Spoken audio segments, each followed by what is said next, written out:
I had really, really bad social anxiety to the point where I had trouble talking to close friends and family, to roommates, to siblings, and I mean now I'm like internationally known as Chatty Cathy.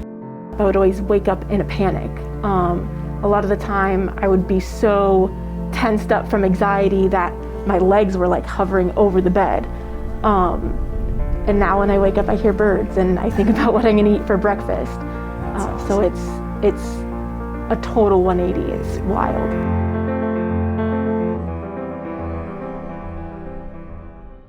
Michaela, great. Thank you so much for coming today. Thank you for having me. That's wonderful. I love it when people, have experienced so much in their life and sometimes negative things, but when they've worked through it, being able to share it with other people helps so many people. Because all these things that we experience, we think are kind of just us and stuff. But you start talking to people like, oh no, I'm experiencing that too, and I'm doing this too, and all these things. So, let's talk a little bit about the anxiety side and the panic attacks that you had before you came, and just talk about kind of how that, the symptoms you had and kind of how that was influencing your life. Totally.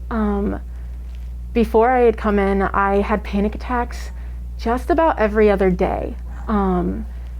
Yeah, it was pretty nasty. And with the anxiety, I had really, really bad social anxiety to the point where I had trouble talking to close friends and family, to roommates, to siblings, and I mean now I'm like internationally known as Chatty Cathy. So there's definitely been a lot of improvement there. As well as when I would wake up, I would always wake up in a panic. A lot of the time I would be so tensed up from anxiety that my legs were like hovering over the bed. And now when I wake up I hear birds and I think about what I'm gonna eat for breakfast. Awesome. So it's a total 180, it's wild. Isn't it amazing what peace in your brain can do, how much you can experience so much happiness at mundane things like you hear birds, right? Like when your brain's in survival state, you can't hear birds. You don't care about flowers on a field. You don't care. It's like you're just trying to stay alive, right? Yeah. On this and everything so much. And, exactly. And then another thing I think you mentioned that you had too was some migraine headaches and migraines, is that right? Yeah. How often were those? I would have probably a migraine every week, a headache every other day. Wow. Wow. And those migraines would last for hours, or? Yes. Yeah. Okay. And how long have you had all these things? I mean, has it been a long time, or did it come on all of a sudden, or? Some things came at different times. I've always had trouble with focus and anxiety since I was pretty small. Yeah. But when I was 11, I contracted Lyme disease, and that added on to that quite a bit. And with migraines and headaches, that didn't start until maybe about a year ago, as well as some PTSD symptoms. Right.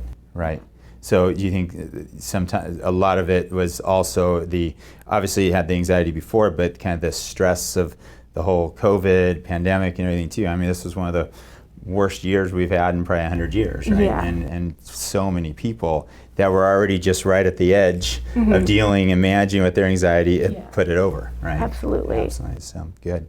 So when you came in, the first thing we did was not take an intake of all your symptoms or anything, right? What we did is we did a brain map, and we could see actually where, when you're at rest, where's your brain, right? And we can see here that these are your beta waves. These are the processing, thinking waves, and then these over here are the high beta, the fight or flight waves. So your brain, when you're calm and at rest, was still processing away. It was still thinking away. It was still in this fight or flight, ready, to panic. And the problem is that the brain should start out here with the amount of electricity in those fight or flight waves, and here's when we have a panic response, right? And we should go through the day like this. You were waking up right here. Yeah. And then those little things were just triggering that and causing that response. And so many people think, why is this happening to me?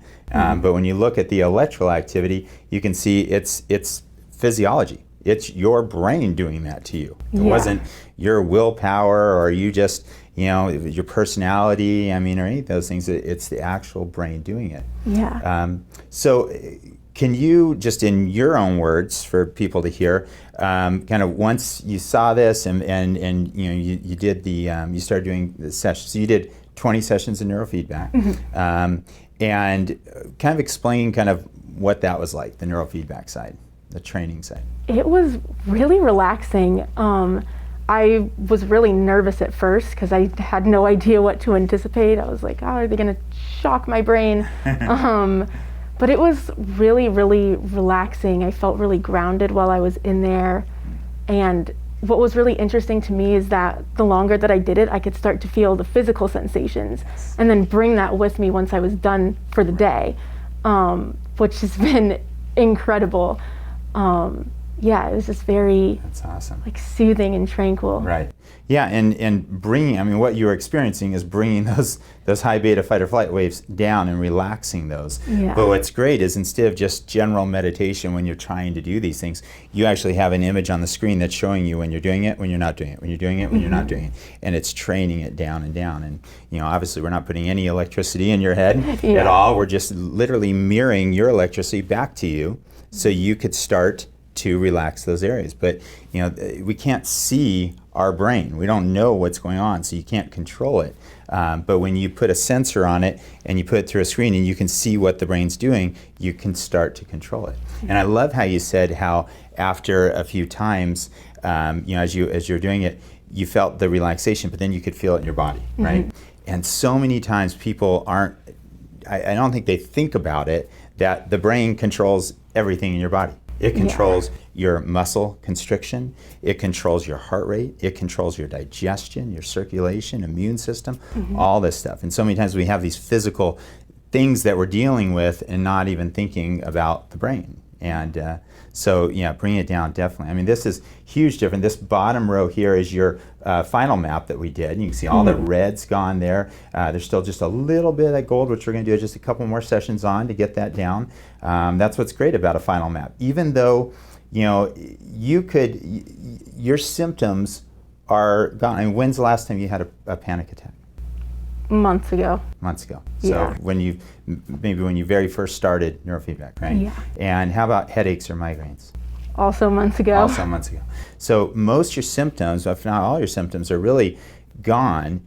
Yet when we do a final map, we see this little bit of activity still here underneath. And that's what's so important, is that we're going to be able to do probably 5 more sessions, I think we're doing on this, you know, and bring that down and get another final map that shows all clear and all normal, and that means it's going to be a permanent effect. It's going to last, right? Where if you leave even that little bit, even though it's all the way down, it could be an area that starts to creep back up. And that's what's great about getting that final map and making sure it's all clear, is you know it's done. Now it's done. Now I can live my life and know that this is not going to come back. Yeah. And I'm excited for you. I'm excited to just hear so much of your story, and you know, I know our staff has gotten to know you and love you, and you know, I think that's a great thing. I mean, let's talk a little bit about that. I mean, how when coming in, you know, and the people that work there and stuff, you know. Well, everyone is so nice. Like it really is just a really safe feeling place. Yeah. And I mean, as I said before, I was just extremely anxious to even talk to friends and family, and being with everyone in there, I've been able to just slowly open up and talk to people, and I think that was really, really beneficial to feel so safe and to feel like I was allowed to use my voice. Right. Yeah. All the way to the point to where after 20 sessions, you're doing a video testimonial with people you don't even know and telling your story. But it's so great for you to tell your story, because there's so many people out there that are struggling with the exact same things that you are. And you know, it's great for them to know there's an answer. And it's not, you know, just managing it with years and years of therapy, and you know, or managing it with medication. It's about training it out and normalizing it, and then you can live your life normally. So. Yeah. Thank you so much for coming. That was Thank great you. to hear. Perfect.